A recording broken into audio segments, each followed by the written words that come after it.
Tonight, lone wolf versus conspiracy and the Boston terror attack. That is the subject of this evening's Talking Points memo. Some left-wing media already touting the lone wolf theory that the two young terror bombers acted alone. Nobody helped them kill 4 Americans and injure more than 200 others in Boston last week. Talking Points does not believe the lone wolf theory, but well understands why it is being promoted. Let's look at the facts. Tamerlan and Dzhokhar Tsarnaev had no money. Tamerlan was unemployed. Dzhokhar a student. They were generating 0 income. There are reports that Dzhokhar was a pot dealer, and that could have provided him with some cash. But Tamerlan had no support, other than his wife, who was making $12 an hour as a healthcare aide. Tamerlan was a bum in more ways than one.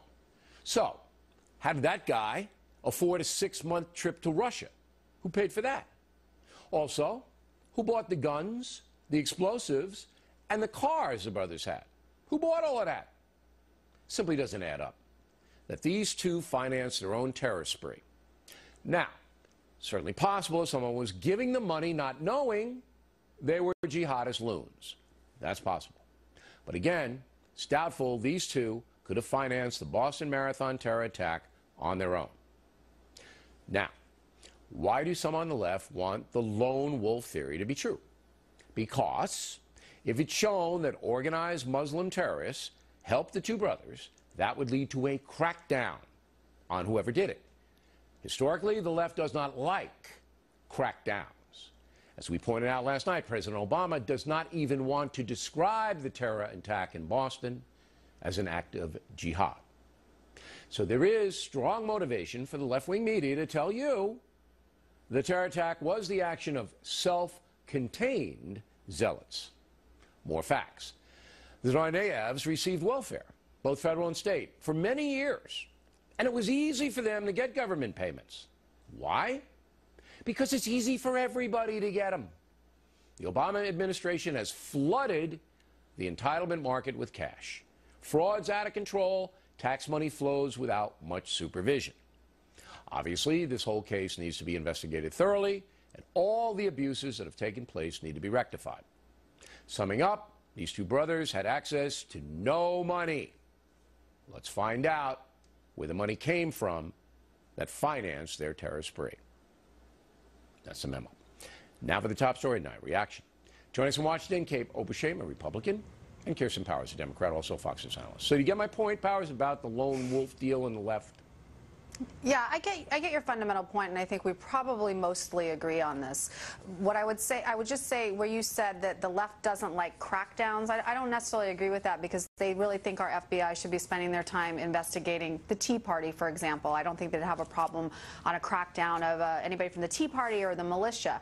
I think the problem is that, for some reason, saying Islamic terrorism has become a racial statement, and you get called a racist or an Islamophobe, and which is ridiculous, because there's no question that there are Islamic jihadists all over the world who want to kill us. And you're a good one to ask this question, because you live with these people, you dine with them, vacation with them, jog with them. Muslim jihadists are brutal toward women. Yes. Right? Right? And gay people, and yeah, right. I mean, and all of the things that liberals love. The jihadists hate. So why are the liberal people, and I think it's more far left, but the liberal media, front page article in the New York Times today, lone wolf. I mean, it's going, okay, look, believe me, that's what they want.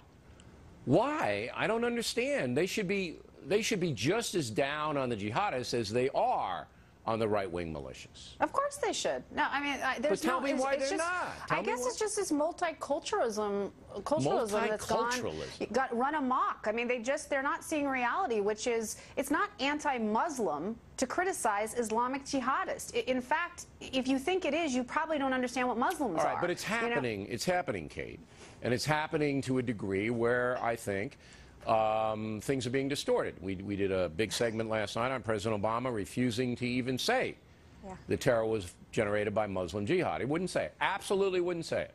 If you waterboarded him, he wouldn't say it. And I'm not understanding. I'm not understanding. He's still saying that the Fort Hood massacre was a workplace violence. I don't know if he says that. No, his administration has said it repeatedly. But that's not him. He's not foolish enough to say that. Bill, Some I of his think people. that the president has an edict out that there will not be the terminology used, radical Islam or fundamentalist Okay, why? Islam. Why doesn't he want to say it? For one thing, as Kirsten said, political correctness run amok. But beyond that, the Muslim radicals are targeting the United States because they hate everything we believe in. Freedom, individualism, free markets, the right to be whomever you want to be. There is something about that. I know that this is going to raise some alarm bells, but there's something about that that liberals find appealing. This so you feel, towards I don't want to put words in your mouth, but I am going to. That's so okay. you feel that because some Muslim fanatics, and they are the zealots, and we want to make sure that everybody understands that, absolutely hate America because of America's policies, maybe pro-Israel stance, our liberal culture, where we do our own thing and all of that, that because they don't like America, they're allied in a way with some far-left people who despise America as well. That's what you're saying? It is, but I put a lot of caveats in there. I'm not saying that leftists want to be bombing the Boston Marathon, but what I am saying, it's a bizarre alliance, and I don't fully understand it, particularly because of the persecution of women and gays. It's bizarre why this political correctness has caused people like Barack Obama I just want everybody to be clear. We're not going to be seeing gay marriage debates in Tehran anytime soon. Beheadings, maybe beheadings, no debates. Yeah. Okay, now, the money. Am I off on the money? Does this add up to you guys? You know, they're flowing around here with a lot of hardware, and he's over in Russia 6 months, and then he's back. That airline ticket costs a couple of grand. All right, so where's he getting it, Jack? I think that's the big question. I think that's exactly right. Where are they getting? Where did they get the money for this? And also, this isn't something. I mean, where did they even know how to go about doing this in the first place? I don't think most people know about. You can learn that, though, Powers. You can learn that on the internet and jihad literature. You can do, and you can buy all the ingredients. We know they could do it. But the money, you know, maybe. The bizarre part is that the mainstream media is completely ignoring these questions. They don't even point out the 6 months that were spent in a region of Russia known for radical extremists when it comes to Islam. And they're not, but Bill, you're the first person I heard point out, how did they get the airline tickets? Where did these cars come from? I think I saw a Mercedes behind this guy one day. But I assume, and I hope, I'm praying I'm right, that the FBI is on this. I assume they're all over this thing. And because they did send agents out to Dagestan, where the dopey parents live. So I'm assuming that we'll get some kind of profile. But will the Obama administration put it out or classify it? You know, then you run into that. All right, ladies.